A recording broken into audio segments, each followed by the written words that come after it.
Hey guys, நம்ம brain ஒரு super computer மாதிரி ஒர்க் பண்ணுறது தெரியுமா? வாங்க இன்றைக்கி வீடியோவில் அதை பற்றி பார்ப்போம். நீங்கள் அதிகமாக ஓவர் திங்கிங் பண்ண உங்கள் பிரெயின் டயர்ட் ஆகிட்டே இருக்கும். உங்கள் பிரெயின் எனர்ஜி ஃபுல்லாக யூஸ் ஆகிடும். அதனால தான் எதுவுமே செய்யாமல் இருந்தாலும் ரொம்ப சோர்வாக ஃபீல் பண்ணுறீங்க.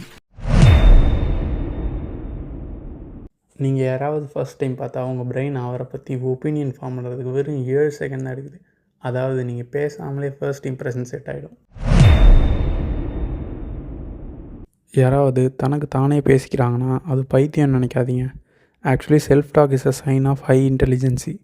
அவங்களால ஈஸியாக ஃபோக்கஸ் பண்ண முடியும். நம்ம மைண்டுக்கு ஆர்கனைஸ் பண்ணுறதுக்கு ஈஸியான வே செல்ஃப் டாக் தான். அவங்கள பார்த்த உடனே வர க்ரஷ் ஃபீல் 4 மாதத்துக்கு மேலேயும் நீடிச்சா அது வெறும் அட்ராக்ஷன் இல்லை, லவ் ஆயிடுச்சுன்னு அர்த்தம். கனவுல பார்க்குற எல்லாமே நம்ம பிரெயின் நிஜமான லைஃப் சுச்சுவேஷனுக்கு ஏற்ற மாதிரி ப்ராக்டிஸ் பண்ணுது. அதனால தான் சில டைம் தேஜாவை ஃபீல் வருது. ஃபேக்காக சிரிக்கிறதுக்கும் உண்மையாக சிரிக்கிறதுக்கும் பிரெயின் ஈஸியாக டிஃப்ரென்ஸ் கண்டுபிடிச்சிரும். உண்மையாக சிரிக்கும் போது கண்ணுக்கிட்ட சுருக்கம் விழும். இதே பொய்யா சிரித்தோம்னா வாய் மட்டும்தான் அசையும். நம்ம நினைவுகள் 100% அக்யூரேட் இல்லை. நம்ம ஒவ்வொரு தடவையும் அதை நினைக்கிறப்ப அது கொஞ்சம் கொஞ்சமாக ஸ்லைட்டாக சேஞ்ச் ஆகும். இதுதான் பிரெயின் மெமரி எடிட்.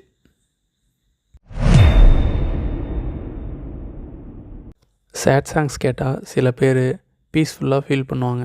அது காரணம் என்னென்னா, அந்த மியூசிக் உங்கள் பிரெயினில் ஆக்சிடோசின்ன்ற ஹார்மோனை ரிலீஸ் பண்ணும். அது உங்கள் மூடை காமாக வச்சுக்கும். அதனால தான் சேட் சாங்ஸ் கேட்டால் சில பேர் காமாக ஃபீல் பண்ணுறாங்க. உலகத்தில் நடந்த அதிகமான கண்டுபிடிப்புகள் வாக் பண்ணுறப்ப தான் நடந்திருக்கு.